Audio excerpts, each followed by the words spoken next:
বিশ্বব্যাপী জলবায়ু পরিবর্তনের প্রভাব দিন দিন স্পষ্ট হয়ে উঠছে। এর ভয়াবহতা সম্পর্কে শিক্ষার্থীদের সচেতন করতে ভোলার ভেদুরিয়া সমবায় বালিকা মাধ্যমিক বিদ্যালয়ে অনুষ্ঠিত হয়েছে জলবায়ু পরিবর্তন ও প্রভাব শীর্ষক এক আলোচনা সভা। রবিবার সকালে বিদ্যালয়ের হলরুমে মানবতার বন্ধন যুব উন্নয়ন সংস্থার নির্বাহী পরিচালক জনাব মোহাম্মদ মাকসুদুর রহমানের উপস্থাপনায় অনুষ্ঠানের কার্যক্রম শুরু করা হয়। মানবতার বন্ধন যুব উন্নয়ন সংস্থার উদ্যোগে আয়োজিত এই সভায় বক্তারা জলবায়ু পরিবর্তনের কারণ, বর্তমান পরিস্থিতি ও প্রতিকারমূলক ব্যবস্থা নিয়ে বিস্তারিত আলোচনা করেন।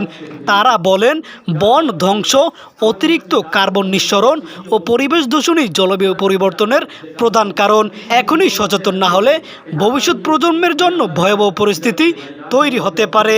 অনুষ্ঠানে প্রধান অতিথি হিসেবে উপস্থিত ছিলেন ভোলা জেলার বন ও পরিবেশ অধিদপ্তরের উপপরিচালক জনাব মোহাম্মদ তোতামিয়া।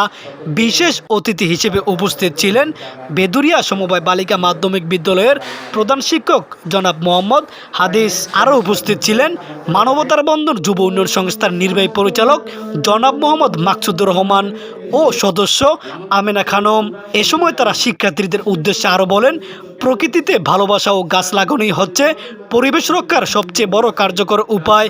এ সময় তারা সবাইকে দৈনন্দিন জীবনে পরিবেশ বান্ধব আচরণ গড়ে তোলার আহ্বান জানান। পেয়ার ইসলাম নুরুদ্দিন, কিলিকি ভোলা।